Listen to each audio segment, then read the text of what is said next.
The story began with the main character, Veno, reflecting on his past. He had joined the Adventurers Guild and embarked on his journey into adulthood at the age of 15. A priest from the guild had revealed a calling, a path illuminated by divine insight. In that moment, Veno had questioned whether his fate was to remain the weakest of the weak, merely a tool to be used. A potion had been a miraculous elixir, bottled and ready to revive the weary. Veno had been skilled in brewing and handling potions. This had been the essence of his role. His comrades had been warriors, heavy fighters, martial artists, and mages, all honored with noble titles, while he alone had remained in a pitiful state. He had remarked that an adventurer was someone who wielded power in the name of justice. Yet, he had found himself lacking even the bare minimum of strength. Suddenly, a girl's voice had called him a useless fool. Veno had recalled his time as a proud member of the class party assault. The stalwart warrior Ostel had expressed that if only the potion master could hold his own in battle, victory would have been much easier. The enchanting mage Rune had also concurred, stating that a potion master who took ages to heal was utterly useless. The mighty martial artist Amina had spoken in Veno's defense, asserting that at least he had been doing his best. However, everyone had started staring at Amina, causing her to laugh in embarrassment. When Veno had looked toward their leader, the valiant fighter Tommy, he had been surprised to see that Tommy had also seemed to be against him. Veno had wondered how, despite having been with the team since their days as D-class apprentices, they had advanced to level a while he had remained the only one lagging behind, a burden to the team. This time, they faced in a ranked dungeon, venturing into the depths of the cave to confront the poisoned Cerberus. Tommy had cautioned everyone to be careful as the beast approached. Veno had been acutely aware that he was pushing his limits and, once they completed the quest, had considered leaving the party. Later, they had gathered around a bonfire within the cave. Suddenly, Veno had noticed the shadow of someone who wasn't one of his squad members. He had been confused and wondered who the person could be.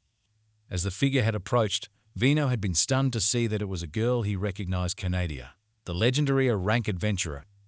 To his surprise, Canadia had been badly injured, and the rest of his team had begun making fun of her. Ostel had furiously asked Canadia if she was still alive. Rune had expressed a wish that Canadia would just kick the bucket already. Amina had laughed, remarking that it seemed like bad luck was contagious. However, Canadia had not responded to their comments. Veno had wondered why Canadia, who wielded unparalleled power as a solo rank adventurer, was so despised by everyone. With her black hair a rare symbol of death in that land, she had seemed to be regarded as a serpent lurking in the shadows. He had speculated that perhaps Canadia had run out of healing. Just then, Tommy had directed everyone to press on and conquer the dungeon. As the team had moved forward, Veno had hesitated, continually glancing at Canadia with tension and sympathy. Canadia had been in very poor condition, moving slowly with the aid of a stick. Suddenly, she had lost her balance and fallen to the ground. Veno had muttered, "Come on." Canadia had looked at him in confusion. Veno had approached her and asked, "You're badly injured. Was it a tough quest?" Canadia had responded that she didn't know who he was and that it was none of his business. Her words had struck him deeply, leaving him shocked. Nevertheless, he had retrieved 2 bottles of potions from his pants and handed them to her, stating that, as an item user, he believed his potions were superior to those bought from the store. Canadia had hesitated to take the potions, causing Veno to feel embarrassed. In a moment of urgency, he had opened a bottle and drank it right in front of her. Canadia had been shocked by the act. With a smile, Veno had asked, "Now you can see there's no poison in the potion, right?" He had then handed it to her and quickly run away, urging her to give it a try. Canadia had tried to call out and stop him, but he had not listened. After he had left, Canadia had wondered if the potion was truly safe to use. With no other options, she had drunk it. To her astonishment, all her wounds had begun to heal immediately. The scene had shifted to Veno and his team engaged in battle with the beast. Tommy had instructed Ostel and Amina to defend while attacking, and Rune had been using her magic. In the midst of the fight, Veno had shouted, asking Rune's name. When Rune had looked at him, Veno, with precise aim, had thrown a bottle into her mouth, exclaiming, "It's potion time!" Rune had consumed it without using her hands and then immediately attacked the monster beast. At that moment, Veno had revealed that through years of training, he had perfected the art of aiming straight into his teammates' mouths. He had been able to recover at lightning speed by chugging potions. After a few years as an adventurer, Veno had honed this skill to perfection, making failure an impossibility. But to his dismay, Rune had shouted that Veno's healing had been far too slow. Ostel had also called out, urging Veno to pass the healing potions more quickly. After the battle had concluded, Amina had cheerfully declared it had been a piece of cake. Ostel had laughed and asked if it was thanks to his attack. Veno had silently observed everything before checking his remaining potions. Upon inspection, Veno had found that he still had 9 potions left and had been relieved that staying up all night crafting them the previous day had paid off. While he had been checking, Tommy had called him over. Tommy had told Ostel that he could confidently claim the right to challenge the S-rank dungeon promotion exam after completing 20 A-rank quests and leveling up. Ostel had acknowledged this, and Tommy had then smiled, reminding everyone that it was all thanks to Veno, who had supported them every step of the way. Veno had wondered if, with Tommy's acknowledgement, they could part ways on good terms.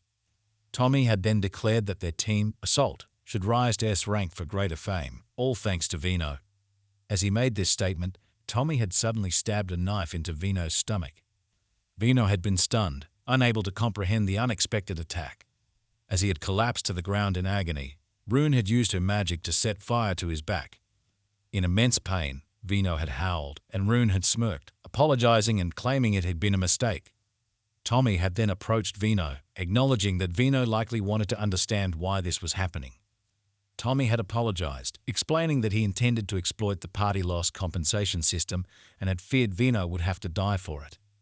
Ostel had laughed, adding that losing a member of an elite party entailed substantial compensation. Amina had been terrified and tense. Tommy had told her that if she was part of the assault team, she needed to accept such measures and eliminate the useless members. He had suggested recruiting a healing mage so they could fight with unrestrained strength. Tommy had added that the new member could wield not only healing spells, but also holy magic. He had no use for those who couldn't hold their own in battle. Hearing this, Veno had been horrified. The notion that his teammates would sink so low as to resort to such desperate measures had been unimaginable to him. Tommy had then taken the bag of potions from Veno, claiming it had been purchased with their hard-earned money, and thus he was reclaiming what was his.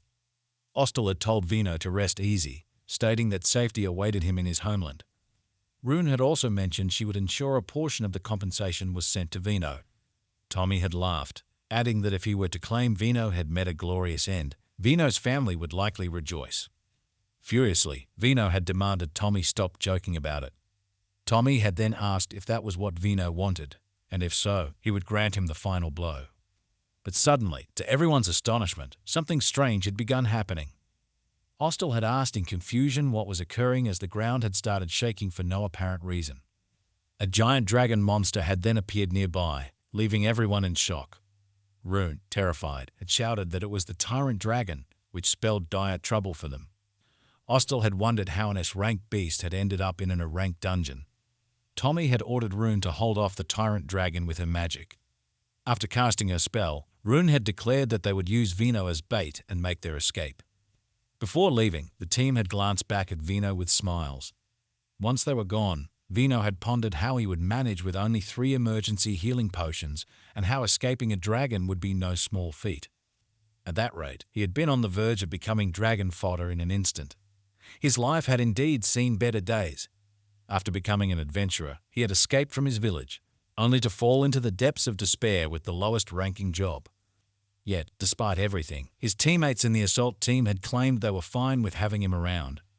Just as he had been about to step back and watch them succeed, this calamity had befallen him.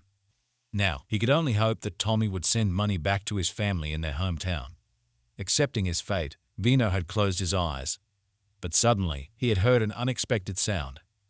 When he had opened his eyes to investigate, he had been astonished to find Canadia in front of him, helping him fight the tyrant dragon. Shocked, Veno had asked why she was also confronting the Cerberus.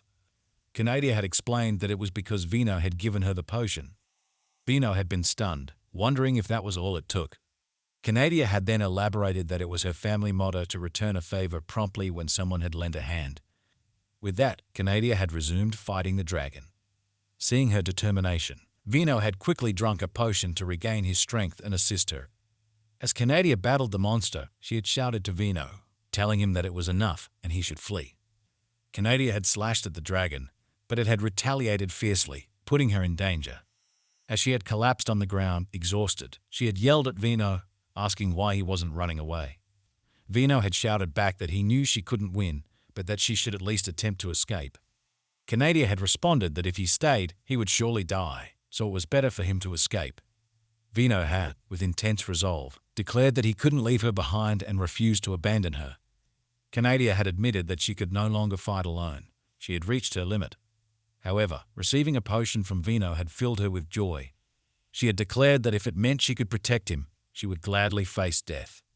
Perhaps it was a badge of honor, and honestly, she had simply been exhausted. With that, she had returned to the battle against the dragon. At that moment, Veno had reflected on how Canadia, the solitary adventurer, had lived a life of constant injury since rising to a rank. He had been unwilling to accept her dying just to protect him. Her life was destined to end eventually, and he had realized that if he wanted to help Canadia escape, he would have to become the bait himself. Determined, he had resolved to use one potion to revive Canadia and another to draw the dragon's attention. Veno had rushed toward the dragon with a potion in hand, shouting and apologizing to his parents and friends. As he had thrown the potion, Veno had wondered if anyone had ever thrown a potion with such force before, hoping it would attract the dragon's focus. He needed to buy time for Canadia to escape and had even prayed for it. With all his strength, he had hurled the potion bottle at the dragon. It had struck the dragon accurately, causing it pain. Seeing this, Veno had hoped he had succeeded in drawing the dragon's attention. Still perplexed by the situation, Veno had heard Canadia shouting that she needed a potion. Without hesitation, he had aimed directly at her and thrown the bottle. Canadia had been amazed by the throw, but had quickly consumed the potion and then unleashed her fallen leaves attack on the demon beast. Veno had seen that the dragon was defeated, but suddenly he had felt a strange sensation and began to slowly lose consciousness. When Veno had regained consciousness, he had wondered where he was and had been surprised to see Canadia beside him. She had smiled and asked if he had finally opened his eyes and how he felt after defeating the dragon. Veno had been amazed, finding the lap pillow absolutely divine. Canadia had apologized for everything, and Veno had realized he hadn't introduced himself yet. He had introduced himself and asked if she was Canadia. She had confirmed and then inquired if something was troubling him, noting that she had encountered the people he had been with when she arrived. Veno had decided he needed to be honest with Canadia for the time being. After explaining everything, Canadia had commented that it sounded like he had been through a lot. At that moment, Veno had pondered that backstabbing a comrade was a grave act, and if anyone spoke up, it could turn into a major scandal. But even if he had shouted out, being branded as useless might not change anything, and he might not be believed. So he had asked Canadia what he should do next. Canadia had responded that she viewed him as a truly extraordinary person. Confused, Veno had asked what she meant by that. Canadia had explained that he was the one who had snapped the dragon's neck in the last fight. Veno had been shocked and had replied that he was merely a potion user, questioning if Canadia knew that. She had responded that even a punch from a colossal golem wouldn't have had such an impact. Canadia had revealed that the potion he had given her had healed her wounds almost completely, which had amazed her. She had also mentioned his precise accuracy in hurling potions during the battle. Veno had remarked that even at that distance, he could hit the mark with his eyes closed. Canadia had been astonished, finding it seemingly impossible. Veno had then asked, perplexed, if he had always possessed such a capability. Canadia had remarked that it seemed their old group, including Veno, had been blissfully unaware. Veno had wondered if he could believe it, but had contemplated retiring from adventuring and returning home. However, he had thought that he might still have a chance after all. Canadia had announced her intention to leave. As she began to go, Veno had called her name and asked if she would join him in forming a new party, if it wasn't too much trouble. Canadia had inquired if he was making the offer because of her black hair. Veno had replied that, back then, her black hair had been absolutely captivating. When she had helped him, he had thought Canadia was incredibly beautiful. He had admitted that it might sound silly, but he genuinely felt that way. He wanted to keep gazing at her black hair forever, which was why he wished to form a team with her. To his surprise, Canadia had appeared very flustered and embarrassed. With a blushing face, she had responded that she was ready and suggested they unite and conquer the world together. Seeing her reaction, Veno had realized there might have been a misunderstanding and had tried to clarify. He had asked her again to become his partner and join him on the journey. Canadia had assured him that she completely understood his feelings. Before leaving, she had also mentioned that she would definitely come to his town to marry him the next day. Blushing, she had bid him a cheerful goodbye, calling him dear. Veno had been utterly confused, wondering if this was a sign of affection and questioning if he had just heard a marriage proposal. He had recalled that it was the story of a potion maker at the very bottom of the ladder, who ended up with the most unexpected bride. This had marked the beginning of their grand adventure. Veno had thought that he had merely wanted to form a party and perhaps compliment her black hair. As Canadia had happily raced back, she had called out for him to wait and said she would be right there, affectionately referring to him as darling. The scene then shifted to the artisan city of Egard, where Veno finally arrived after being rescued from the dragon. He was elated to have reached the guild at last. Upon entering the guild, Veno was greeted warmly by the receptionist, Milva, who cheerfully said, "Hello." Veno was also pleased to see her. Milva inquired about his visit and if he had been part of the assault team. Noting her enthusiastic demeanor, Veno wondered if news of his supposed demise hadn't yet reached the town. He quietly confided in her that he had stepped away from the assault team and asked her not to probe for details. Milva, growing tense, expressed her regret upon hearing this. Veno explained that he intended to relocate his base to her guild temporarily and requested her assistance with the paperwork. Milva agreed, pleased to welcome a rank member. Veno chuckled and noted that he didn't possess the strength of a true rank adventurer. He then proceeded to sell the dragon's materials. The shopkeeper, amazed by the S-level beast materials, exchanged them for a substantial sum. Veno was both delighted and astonished at the value of the tyrant dragon's materials. Thanks to this windfall, he was able to stock up on a significant amount of potions. As he headed back to his room, he pondered how the money would lead to indulgence and excitement. He also considered that if Canadia showed up the next day, they would be together for a while. He realized that if they were going to share their lives, they needed to build something first. However, upon reaching his room and opening the door, he was stunned to find Canadia already there. Canadia suggested they either enjoy a delicious meal, relax in a bath, or even engage in intimacy. Veno was completely shocked, dropping his bag of potions and asking if she wasn't supposed to arrive the next day. Blushing, Canadia explained that she couldn't wait any longer and had come over early. She laughed, and Veno wondered how she had arrived so quickly, thinking it should have taken longer even if he had taken a carriage from the fork in the road. Noticing the bags, Veno asked Canadia if all the luggage belonged to her and if it meant she had moved her entire life into the guild with him. Canadia confirmed, saying that if she was to be a bride, living together was a given. This made Veno tense, as he wondered if she was referring to a partnership or something more significant. He soon dismissed his thoughts, realizing they were not logically possible. Canadia then asked if she should prepare dinner and if he would like to try it. Feeling fully embarrassed, Veno thought there was nothing to do but dive into the feast. Later, Veno suggested they discuss their plans for the next day. To his surprise, Canadia acted oddly, exclaiming that if this was what they called a meet and greet, she was onto him. Shocked, Veno asked if she had changed her character.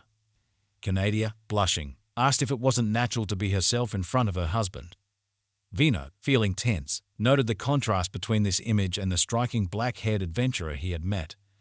From that moment on, he was teamed up with Canadia. Noting that she was calling him Mr., he requested she use just his name, explaining that in their party, they were all equals. Canadia agreed, saying she would call him Veno instead, having heard that some people disliked formal titles. Veno, curious, asked Canadia her age. She responded that she had turned 16 this year. Veno was amazed, acknowledging that it was quite impressive for her to have achieved a rank at such a young age. He wondered if, given her short time as an adventurer, she might be a prodigy. Canadia, suddenly excited, slammed her hand on the table and declared that she was a devoted woman, assuring him that he could relax. Veno responded with an okay, though he privately found her quite quirky and questioned if her enthusiasm was a bit unusual.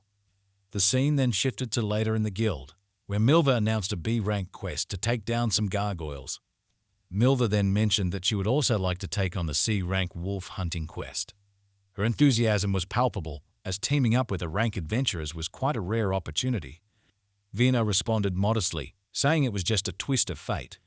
He then inquired if there had been any new quests posted from the guild in the training town. Milva replied that there wasn't much to report. Local guilds didn't receive the most valuable information. Milva also thanked Canadia for gathering the herbs the other day, noting that everyone was thrilled about it. Canadia, maintaining a serious and composed demeanor, responded as if she wasn't aware of the excitement. Veno was stunned by her sudden shift in demeanor. As they continued their discussion with Milva, Veno noticed a group of boys in the guild murmuring about Canadia and himself. The first boy questioned what a reaper was doing in the guild, while the second boy mocked the idea of an rank adventurer teaming up with a reaper. He added that he'd heard rumors of Canadia taking down an S-rank beast, but dismissed it as mere coincidence. The first boy agreed, saying that no one would believe such a story and implying that Veno and Canadia were the subject of their sarcasm. Veno, overhearing the comments, felt a pang of sadness, but Canadia soon called him over, indicating that they should prepare to leave. Veno was taken aback by her quick decision to move out. Despite his sadness over the slander, Veno focused on their mission. The scene then shifted to the jungle, where Veno told Canadia that he was setting a trap and instructed her to get ready for battle once it was confirmed. Canadia didn't respond immediately, so Veno called her name again, and she finally acknowledged him. Veno asked if something was on Canadia's mind and if it might be related to their earlier conversation at the guild. Canadia responded that she was accustomed to being talked about, so it didn't bother her. However, she was frustrated by how such gossip led to negative rumors about Veno as well. Veno acknowledged her feelings, sharing that he had faced ridicule for being a potion user and had developed a thick skin over time. He assured her that he wasn't concerned about his reputation anymore. He had invited Canadia because he admired her silky black hair and encouraged her to embrace it with confidence. Canadia smiled broadly and thanked him. Just then, they heard a noise from the trap. Veno's excitement grew as he announced that they had caught a wolf in the trap. He instructed her to prepare for battle. However, he soon realized there was more than one wolf approaching. Veno began to feel a bit tense. To his surprise, Canadia announced that she would stay 3 paces behind him to offer support. While he engaged at the front line, she would be there to back him up. In the next scene, Canadia instructed Veno to keep his eyes on her every move. Veno responded that he was counting on her to dazzle. Veno thought about how he needed to practice his potion-tossing skills. Until now, he had only focused on support but wanted to master offensive techniques as well. He realized he needed to experiment with range, speed, and other variables. Taking out a bottle, he aimed directly at the wolves. To his surprise, all 3 wolves went down with his attack, as the bottle accurately hit their heads. Soon, another trio of wolves arrived. Canadia was slightly taken aback, but Veno's precise aim once again took them down effortlessly. He continued this impressive streak, defeating every group of wolves that came in trios. After the battle, Veno commented on how they had taken down quite a few wolves. To his surprise, he saw Canadia trembling with sadness, expressing that she felt useless. Seeing her in this state, Veno felt tense and suggested that they should tackle stronger beasts next time, emphasizing that they would definitely need her help for that. The scene then shifted to nighttime, where they sat near a bonfire. Canadia suggested they take turns sleeping to prepare for the next day. Veno was unsure how to respond. When Canadia tasted the soup Veno had prepared, she was amazed by its flavor. She shared that she had been eating alone for so long, and this made her feel very happy. Hearing this, Veno felt relieved and happy as well. Veno then asked Canadia what she was seeking and why she chose the path of an adventurer. Canadia responded that everything revolved around her lustrous black mane. Veno looked puzzled and asked if she meant her black hair. Canadia explained that she was a descendant of a clan known for their raven hair. She had lived a modest life, and the art of wielding the great sword had been passed down from her father. Veno recalled the tales about people with black hair supposedly spreading chaos and conflict. He reflected that such baseless stories had persisted through the ages and had led to whispers of people living in hiding or fleeing from persecution. He had seen few others with black hair besides Canadia. Canadia shared that her parents had warned her never to leave their village, but she couldn't understand why she should be persecuted simply for her hair color. Veno expressed his understanding and encouraged her to continue. Canadia revealed that she wanted to change how people viewed her. She hoped that by becoming an S-rank adventurer and earning great honor, she could finally silence the tales of the black-haired legends.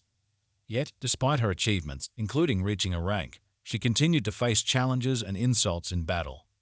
When Veno invited her to join his party, she felt a surge of joy. Being told that her black hair was lovely felt magical to her. She had always strived to look her best in hopes of achieving her dream. Canadia admitted that when someone acknowledged her beauty, she knew deep down she was bound to fall in love. Her thoughts were abruptly interrupted as Veno assured her that he was always there to support her. Canadia looked at Veno with confusion. He explained that he had been kicked out of parties himself and had spent ages pondering what to do next. But now, he wanted to support Canadia's dream. He expressed his desire to stick by her side and see the world she dreamed of. They both decided to support each other from then on. Canadia happily thanked Veno. She also mentioned that she would be the best wife ever and asked him to wait. Veno was taken aback and asked what she meant by wife. Canadia replied that starting the next day, they would tackle quests with all their might. Veno agreed, and as she prepared for sleep, he complimented her on her beautiful face. He wondered if it was selfish of him to want to stay by her side, but decided that, if it made her happy, he wouldn't let anyone call her useless again.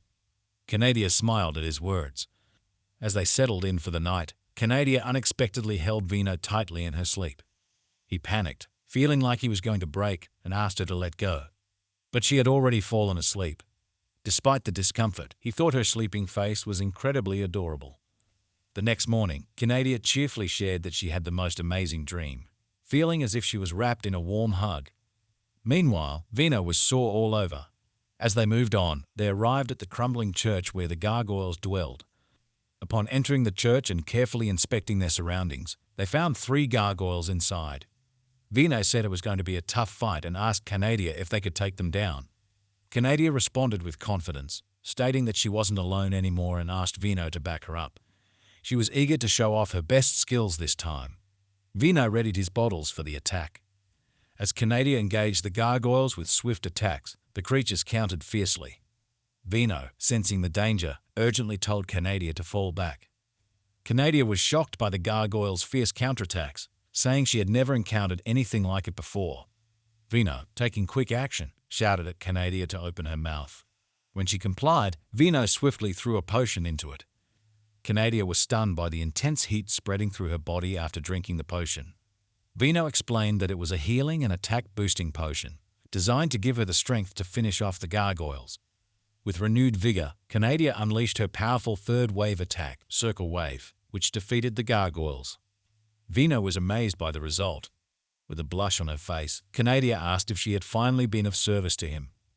Veno assured her that he could see her moves unfolding beautifully and that he just needed to keep up with her lightning speed.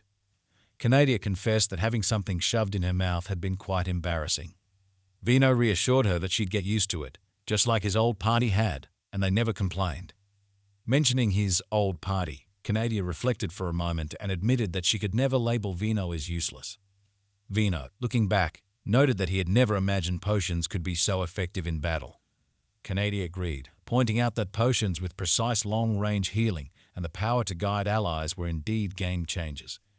She also remarked that it seemed like the old party really lacked vision. Canadia, now invigorated by the potion, brandished her sword with renewed confidence. She skillfully fought alongside Veno, her movements precise and fluid. Veno, reflecting on Canadia's words, responded that she might be right. Canadia, her face alight with genuine happiness, expressed her deep gratitude for Veno's presence and unwavering support. She assured him that her feelings were sincere and without pretense. This affirmation was exactly what Veno had longed to hear. Overwhelmed with happiness, Veno encouraged her to revitalize themselves and give their all. He felt a sense of fulfillment, believing that this trust from his true comrades was what he had always needed. The scene then shifted to the assault party in the midst of a fierce battle with a monstrous foe. Tommy, looking increasingly frustrated and confused, shouted in exasperation, "What the hell is going on here? How can we be failing to take down these pathetic beasts?"